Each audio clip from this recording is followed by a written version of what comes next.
like to introduce you to Peter, Paul and Mary, Edmund Hockridge, The Searchers, Susan Lane, and Peter Cook and Dudley Moore. So on with the show.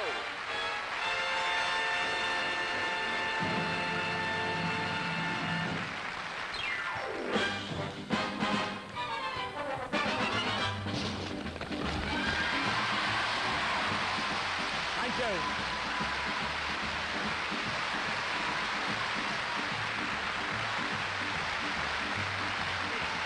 Hey, look me over, lend me an ear.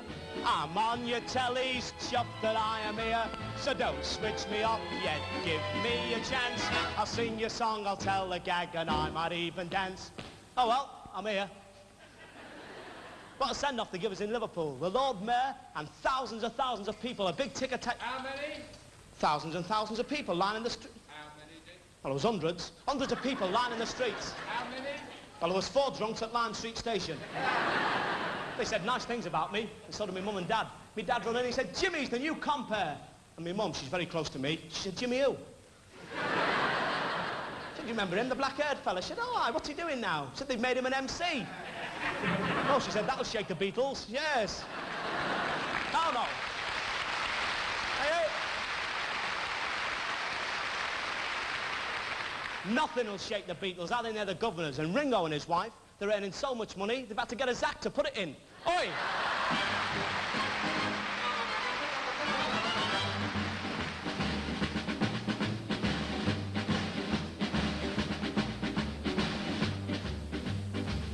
Look at these fellas all dressed like me. Nice looking lads, aren't they? Huh? La, la, la, la, la, la, la, la, la, la, la. I'm a little bit short of my waistcoat room, so let me get me some. Now, world, here we come. And nobody in the world was ever without a prayer. How can you win the world if nobody knows you're there? Kid, when you need the crowd, the tickets are hard to sell. Still you can lead the crowd if you just get up and yell.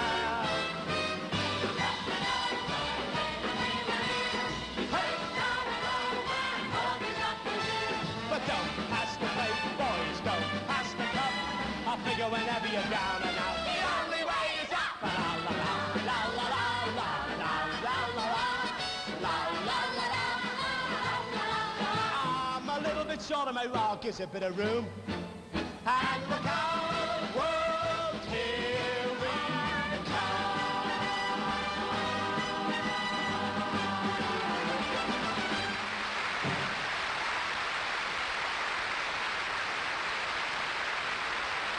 All right, lads, pick the bricks up and off to the showers. That's it. You've got to pick all my wall up, look at them. Nice looking boys though, aren't they? Yes, my mum will be pleased with them. Ah, well, here we are. The new London Palladium show. A show that's known through millions throughout the country as that pit that pads out the evening between Stingray and Armchair Theatre. They've all been on here, you know, all the greats. They have. Oh, aye, Danny Kaye stood here, and Max Bygrave stood here, Harry Seacombe stood here and here and here. I rule the world. Yes, Yakamadoo, folks. Ah. And, no, please, he's our biggest export. Yes, Harry, God bless him. Let's see, Tessie O'Shea, she stood here. Hattie Jakes, some of the biggest draws in the business. Yes. Oh, they weren't going to pass that one. Oh, are you? Do you realise that Josie Turby was over there? Hosey. Oh, thank you, Hack. Yes, Jose Turby.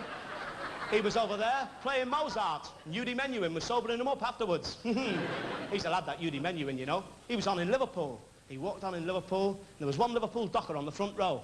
He said, Judy, you're the greatest. He said, I can't entertain to one person. Oh, he said, Judy, I've had me tickets booked for ages. I've got all your records. He said, I can't perform to one person. He said, go on, Judy, just sing us one song. That's all, one song. Actually, I think he's a great fiddle player. Are you? You know, they say when you come out here, this is the loneliest place in the world. Well, not the loneliest, there is another place, but you don't get laughs there. And, well, I don't know, if you're good readers, yes. Anyway, so you come on here, and honestly, I've been knocked out with the way everyone sent me Lucky Charms, and the telegrams have been rolling in today. I've been, yeah, really chuffed, you know. There's a nice one. Who's this from? Ah, Charlie Drake. I shall be watching you on the telly tonight if I can reach the knob. Ah, thank you, Charlie. There's one. Hope you get as many laughs on television tonight as I did last week. George Brown. Oh, well done, George. Thank you. That's great.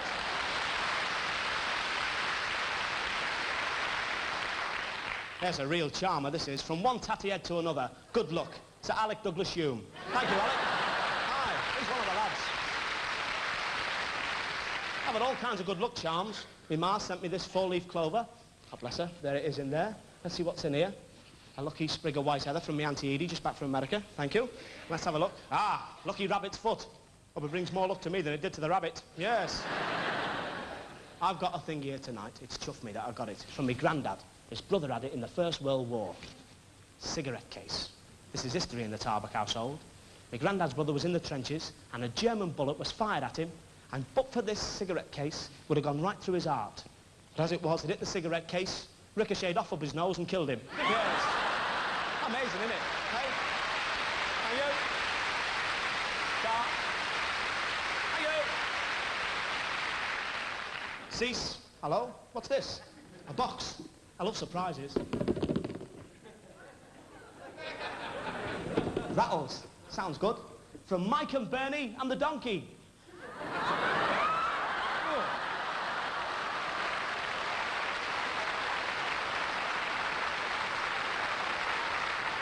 Anyway, they say it's lucky, don't they? Yes. Yeah, Jack, I'm not tight. Share that out between you and the lads. You all right? Oh. Of course, they didn't have the look of the Irish. Anybody here from Ireland tonight? Lovely. Where are you from, mate? The north or the south? The south. There's a big Irishman in the north of Ireland, you see. Got to be so careful. I cracked this gag the other night. There's a big paddy waiting at the stage door. And I've got a serious stomach disorder. No guts. What? It's a big paddy deep down in the middle of Ireland. And his wife's expecting a happy event for the very first time. So she said, Paddy. How about that accent? She said, Paddy, I think it's time for the baby to arrive. You better light the lamp and fetch the doctor. So he lights the lamp. She said, bring the lamp over here a moment, will you? He comes over, and there's a little baby. Oh, he said, God bless the both of you. Blows the lamp out and gets back into bed. 10 minutes later, she said, Paddy, I think it's happening again. You better light the lamp and fetch the doctor. So he lights the lamp. She said, bring the lamp over here and what? Twins! He said, big horror. The first time in the family. God bless the three of you. Back into bed. 10 minutes later, she said, Paddy, I think it's happening again. You better light the lamp. He said, no fear. It's the light that's attracting them. It was quick. Oh, well. Are you? Are you? Oh, I'm chuffed. You're a grand audience. You really are. I'm glad you all came. Now then, if I told you the next act, well, they're just absolutely fantastic. If I was to say they're going to come on here with flaming torches, jump through flaming hoops, do double somersaults, disappearing up the left leg of each other's trousers, well, all climaxing in a death-defying leap from the top balcony into 4 inches of hot steaming cocoa. Well, you'd be amazed. Not half as amazed as them. They've only been booked to sing. And they sing just great. Let's have a great big welcome from America, Peter, Paul and Mary.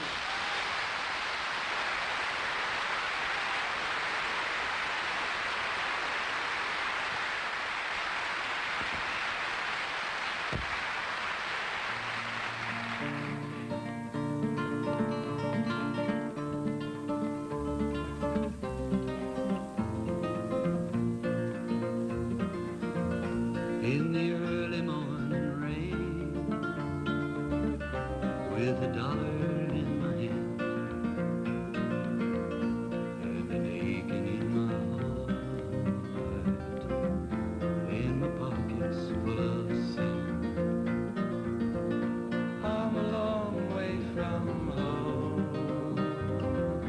and I miss my loved ones so. In the early morning rain, with no place to go,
captive bird that was there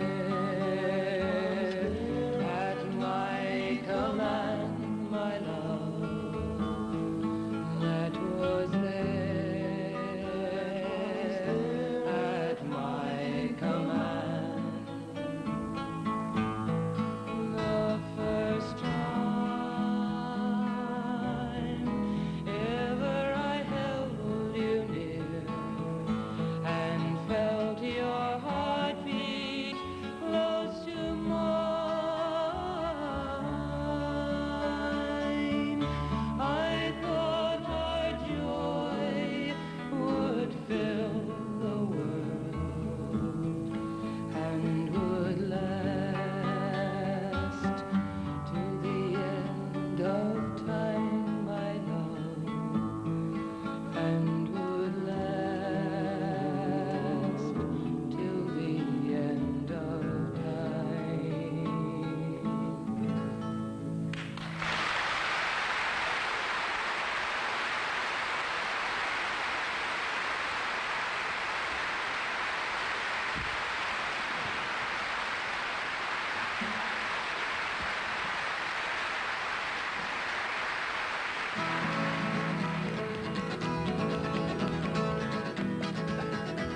You read about Samson and you read about his birth.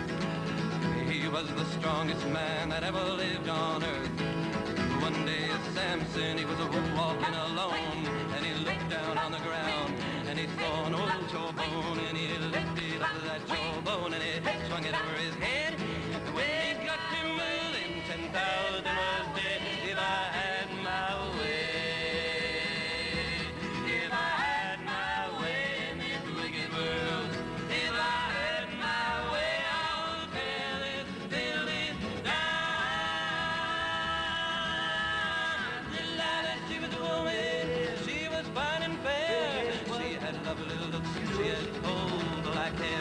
Delilah, she could light upon Samson's knees. She said, tell me where your strength lies, if you please. And she talked so fine, she talked so fair.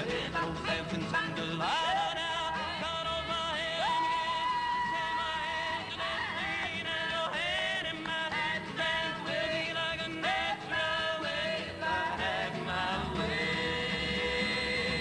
if I had my way in this wicked world, if I had my way, I would build it, build it, down it. If I had my way, if I had my way, if I had my way in this wicked world, if I had my way, I would build it, down. Yeah.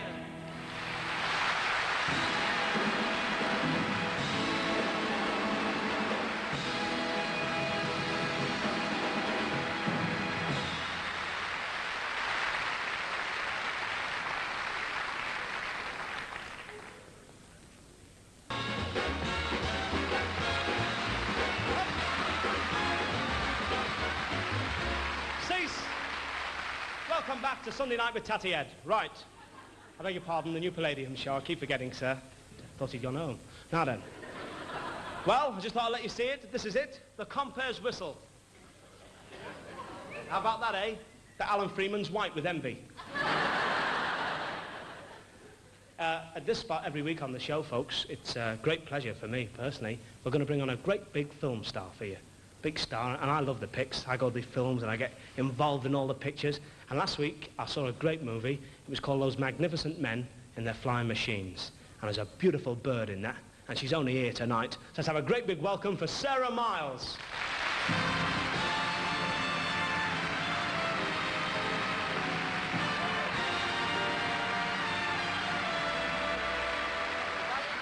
Good evening, how are you? Good evening. I'd very much like to plug my new film which comes out shortly. Just a minute, not like that. No, first of all, you can't plug it like that blatantly. You say, you know, it's the Palladium you're here, so you say, it's very nice to be here, wonderful place, the Palladium. Then you put the plug in very gently. Oh, I see. Plug in the picture. All right. I'm sorry. Ladies and gentlemen, I'm very excited and a little frightened to be here at the Palladium tonight. Lovely. But I think I have enough courage to plug my new film. Hang on, no. Not like that. First of all, you talk about a few things, as the producer said. You come on and blah, blah, blah, ad-lib, a few giggles, and then blah, blah, blah. And we're right in the middle of the blah, blah, blah, you see? So, you know, just take it easy and, like, have a little interview. Right. Tell me, Mr. Tarbuck, Mr. Tarbuck. Mr. Tarbuck. She said that in rehearsal. She called me Timmy Yarbuck. Yeah. Go on. Tell me, do you like being at the Palladium? Oh, I love it. Ah, yes. You do? Hang on, I'm supposed to interview you. Ah. So you say, ask you all questions about your personal life and all that giggles, you know. Yes, that's right. You lead us in, like, you know, what do you think All I should right. say? Say something like, Miss Miles, something we're all dying to know.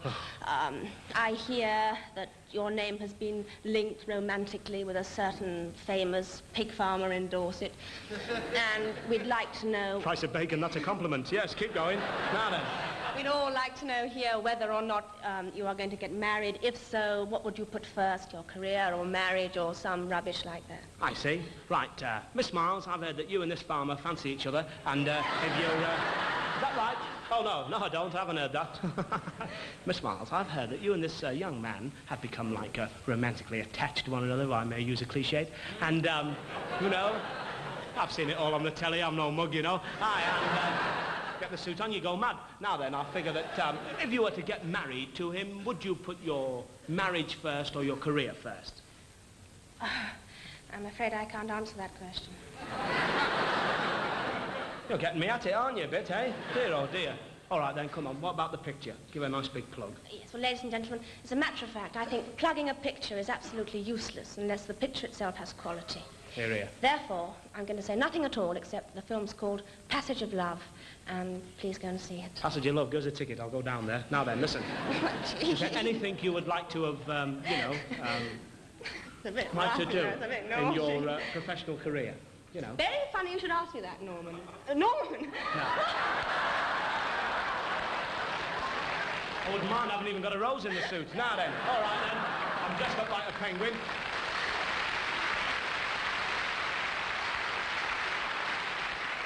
I'll leave it to you. You have a go at comparing. Right. All right, sweet, I'll do my comparing. best. All right, sweetheart.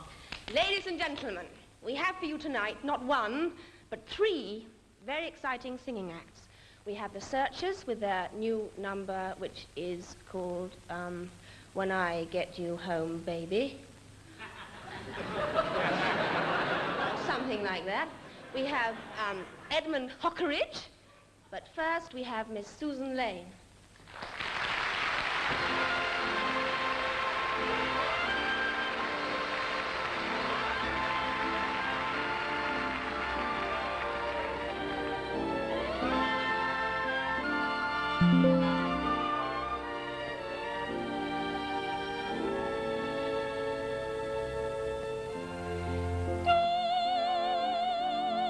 Promising skies, every kind of fool.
There's gonna be good times, baby.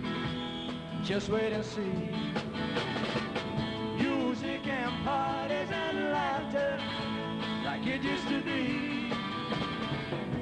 'Cause I'm coming back to make us a life of our own when I get home.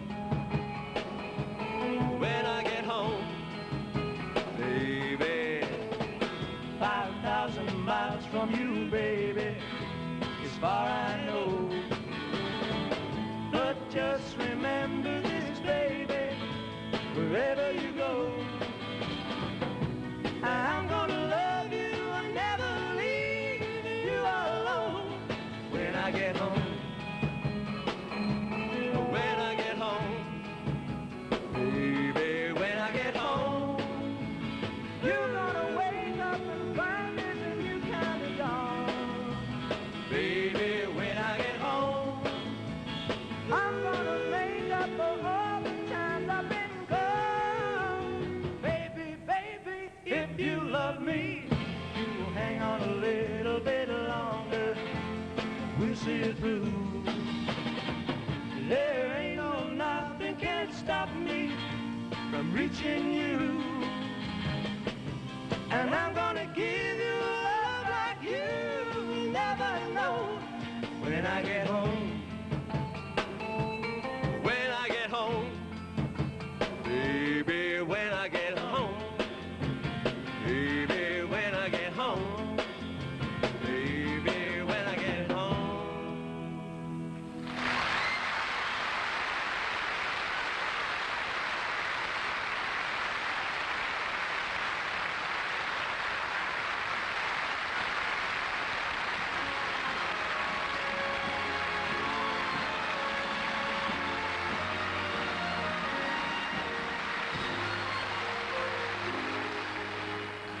Some enchanted evening, you may see a stranger. You may see a stranger across a crowded room, and somehow you'll know even then. And somewhere you'll see her again and again. Some enchanted evening, someone may be laughing. You may hear her laughing across a crowded room, and night after night, as strange as it seems, the sound of her laughter will sing in your dreams. Who can explain it? Who can tell you why? Fools give you reasons, wise men never try.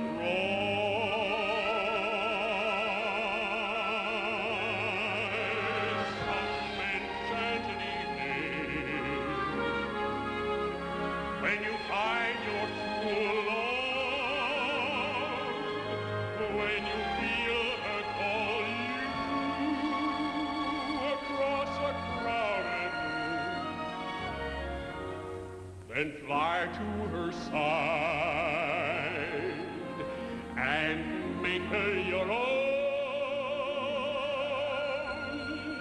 For all through your life, you may dream all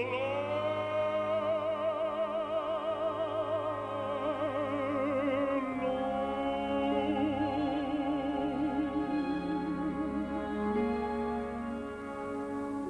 Once you have found her, never let her go. Once you have found her,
What a knockout number. That was great. That was Hugh Lambert's dancers. I think they were great.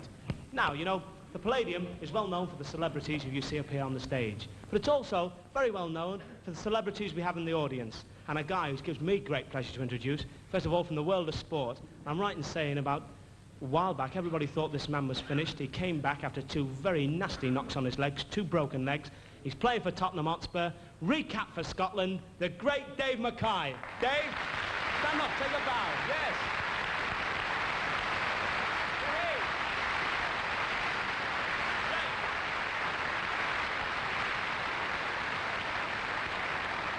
Good job you never ever tackled me. What? Killer in the tackle. 2 killer tacklers down there, but this time from the world of comedy, and they love football. 2 great minds of mine, and their great double act, Mike and Bernie Winters. How about that? Yeah? Stand up.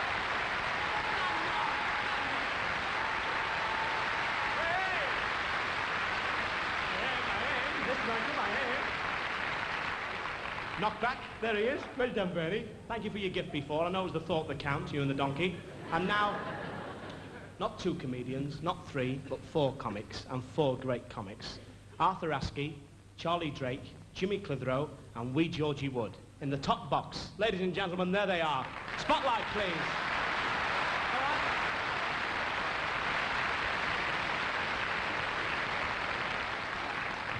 Now do you believe in the little people?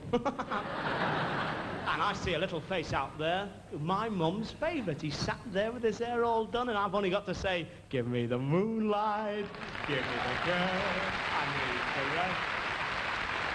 Of course, you're recognising. There he is. Oh, come on, come on. Come on, Art. Come on, come on. Yes.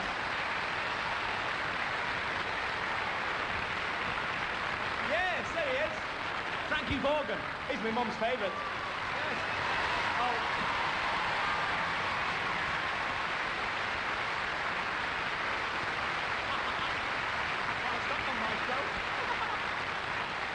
Give me the moonlight, give me the girl. Oh, you should be singing. I'll do the best I can. Listen. You're looking a bit sharp. Jimmy, you're looking pretty sharp yourself. Thank you, Frank. Enough with the chipping. I'm here to wish you luck like everybody else. Thank you very much, Frank. You don't need that anymore. They love you. All you need is help. Health, thank you That's very all. much. Isn't that nice of him coming up? How about a song? Hey?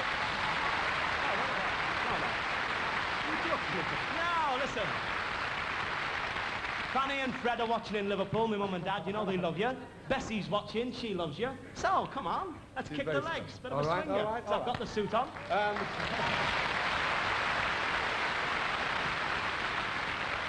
Well, Jimmy, what do you suggest we do? Well, let's do our old favourite, the one we love. Right, come on, Tatty Ed. Frank, you know that you've got me. You mean that I've got you? Yeah. We're traveling along, singing a song, side by side. We don't know what's coming tomorrow, and maybe trouble and sorrow, but we travel the road, sharing our load, side by side. Tell us that. Through all kinds of weather, one of the skies should fall, Let it fall. just as long as we're together. Yeah. It doesn't matter at all.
status, Frankie Vaughan. Thank you. God bless you, Frank. Thank you. Thank you. Well, isn't that great? That's what you call a big mate. You come along there tonight. Thank you very much indeed. I'm very indebted to you. Ladies and gentlemen, right here at the Palladium, they have a great tradition for great double acts, like Flanagan and Allen, Mike and Bernie Winters, Morecambe and Wise, Nureyev and Fontaine. And tonight's no exception. I'm chuffed to introduce Peter Cook and Dudley Moore.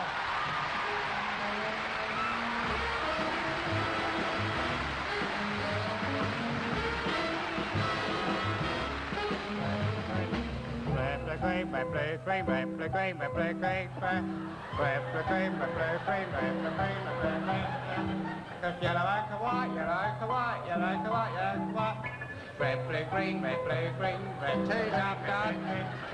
Tea's up. Oh, thanks, Pete. Oh. Nothing like a nice cup of tea. Nothing like a nice cup of tea, is there, Pete? The beverage of queens. Yeah. How many sugars would you like? 8. Heaped? Partially. Only partially heaped, Dad? Yeah, I don't want to overdo it. I'm on a diet. You don't want to get euphrates of the blood, too much sugar in the blood, Dad, do you? Of course not, Pete. How's it going with your music and piano lessons? Oh, you mean the Ephraim Bag teach yourself the piano by colour method? Yes, how does that method work, the Ephraim Bag method? Well, it's very easy. In layman's terms, Pete, you have a different colour for each note on the piano. And you have the colours laid out and you learn your tunes like that. For instance, you have C, you have red, D, you have yellow, E, you have green, and so on up the scale. Do you have Titian? B flat. That's a lovely colour, Titian. Yeah. It sounds a wonderful method. Oh, it is wonderful. Igor Stravinsky used it. I remember seeing that on the advertisement, except I thought it said, this is the method that Igor Stravinsky does not use. Oh, yes, that's right, yeah. That's what made it famous. Yes, and Beethoven didn't use it either. No musician has ever used it, that's why it's got such a following. Yes, exactly. What was that you were playing there? Red, Blue, Green. No, what's the title of the song? The song was called In the Nude. It's a boogie-woogie version of In the Mood that Claude Debussy wrote 40 years previous. Oh, yes, Debussy wrote In the Nude, didn't he? Well, it was very hot in Tahiti where he used to compose. Had a wonderful ear for music, though, Debussy had a wonderful ear for music. His left ear. It's a wonderful ear. His right one was terrible. And eventually he had to bite it off and send it to Queen Victoria. That's right. And she sent back a bag of old tennis balls with a covering note saying, we're not amused. She had a wonderful sense of humour. Why are you learning, actually? Well, I'm learning because I want to go into showbiz and get a few birds. Yeah. What kind of act were you thinking of doing? Well, I thought of doing an act like Mrs. Mills, you know. Oh, yes, lovely. Start off with a song like Bye-Bye Billy Bumblebee. Bye-bye Billy Bumblebee, bye-bye. Bye-bye Billy Bumblebee, bye-bye, let my heart go. Play it cool, boy. It's a wonderful song, that. Of course, if you really want to succeed today, Dad, I think you ought to adopt the folk idiom. Yeah? The folk idiom is very popular now, the songs of protest, which are so justified. Because when you look round you, Dad, and you see all the way the awful lunacies of the politicians, the hydrogen bomb and the injustice, it makes you absolutely furious. Makes you sick, somebody can take his finger, put it up in the air, put it down on a button, and the whole world is blown up in a nuclear hollyhocks. Yeah, it must... mushroom cloud of horror. A toadstool of death. It makes me furious. I wrote that song about it, remember? I was so angry once I wrote that song. Come off it, Mr. Menzies. Come off it, you and I. An end to nuclear lunacy. Or else the world must die. He's 9'1". He's 5'3". He plays for Spurs. Does he really? Yes. Inside left. Oh, that's a wonderful way of doing it. You know that, nearly fell off your seat, didn't you? Yeah. Peter, you know that one, Peter, Paul and St Joan?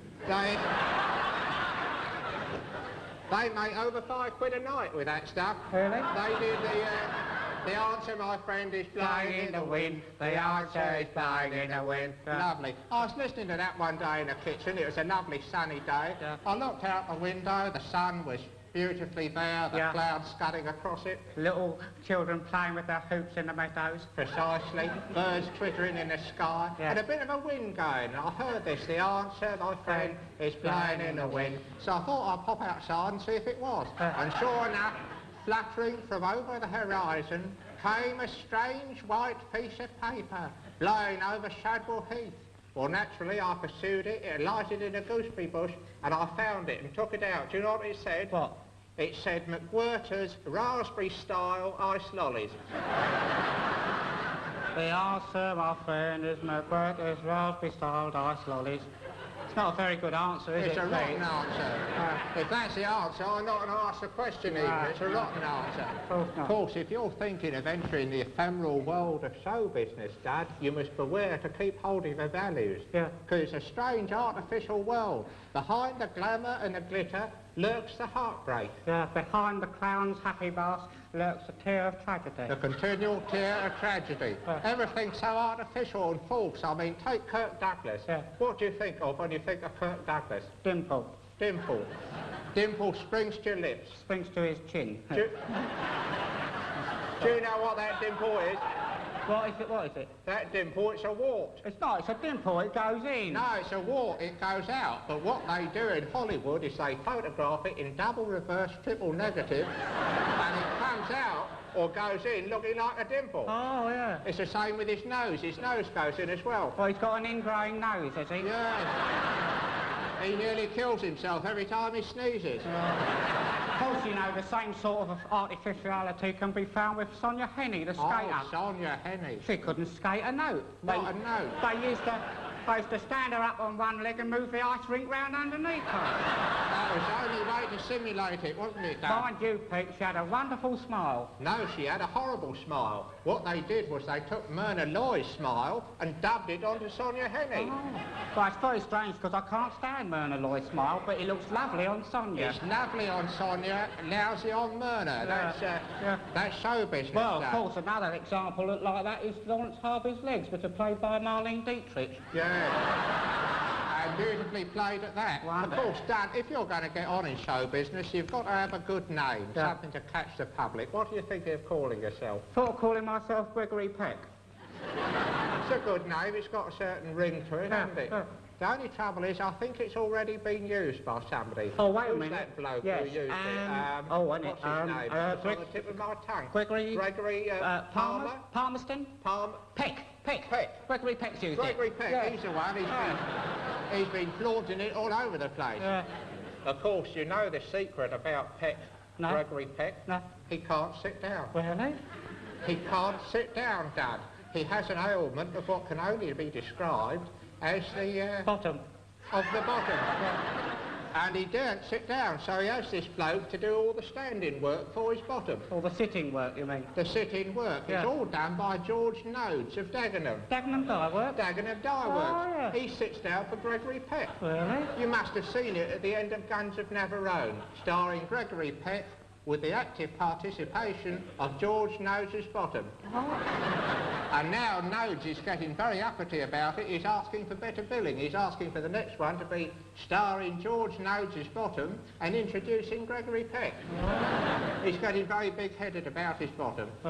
His bottom's gone to his head, isn't it? Yeah.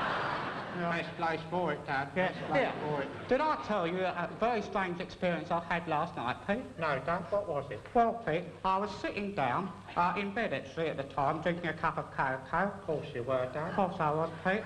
And I was flicking through Sophisticated Screen Secrets, the wonderful magazine for the film Connie Skinny.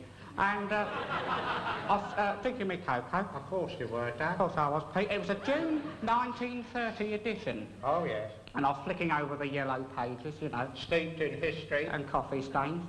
And I come across this picture of Jane Russell. The busty beauty. Oh, this is the point, Pete. This is the point. Jane Russell, flat as a pancake. It was a still from a film called The In-Law. I thought to myself, funny, you know. Busty beauty, nothing there. Thought, you know, funny. Busty beauty, nothing there. Funny. Famed for the doodahs, nothing there. Funny. Busty beauty, nothing there. Funny. Well done. I'll tell you what the answer is to that. What's that, Pete? Blowing in the wind, is it? No, it's not blowing. The answer to that is that Jane Russell was indeed extremely flat-chested, and they made the film The In-Law. It was a terrible failure. Nobody went to see it. I didn't go to see it. I remember that. I didn't either, no. I remember you not going to see it. Oh. Anyway, Metro-Goldwyn-Paramount Mayer did an audience research to see why no one had gone. And back came the answer. Lack of busty substances. Well, what they did was they persuaded this bloke, Sabu. Oh, the Indian elephant boy. You remember Sabu? Lovely little bloke. Yeah. They asked Sabu to climb into her blouse and stick his fists out. Stick his fists out like this to simulate the busty substance. And that's how they made it. They changed the name to The Outlaw, and it was a tremendous success. Of course, it was dreadful conditions in there inside the blouse. Sweated labour, really. Sweated labour. That's why they had to get an Indian to do it. You never get a white bloke. Terrible conditions. And it was this busty beauty that gave her wonderful B.O. appeal. I don't think I'd go for B.O. appeal, Pete. No, B.O. is the Hollywood term done for box office. Box office. That's what they whisper to each other in sophisticated circles on Malibu Beach, yes. Well, I must say, Pete, the film industry sounds a very shoddy affair, doesn't it? It is. I should stick to your music, Stick to the music. Did I tell you I've almost learnt that tune those two blokes sing? No. I'll play it to you. It's very good. Yes, do that. The other one goes, blue, red, green, blue, yellow and the white. Blue, red, green, blue, yellow, green, red chicken. I think he's got it. By George, he's got it. Now is the time to wander away.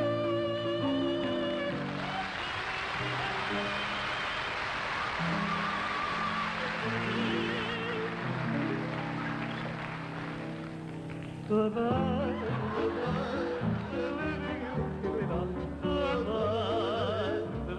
goodbye, goodbye,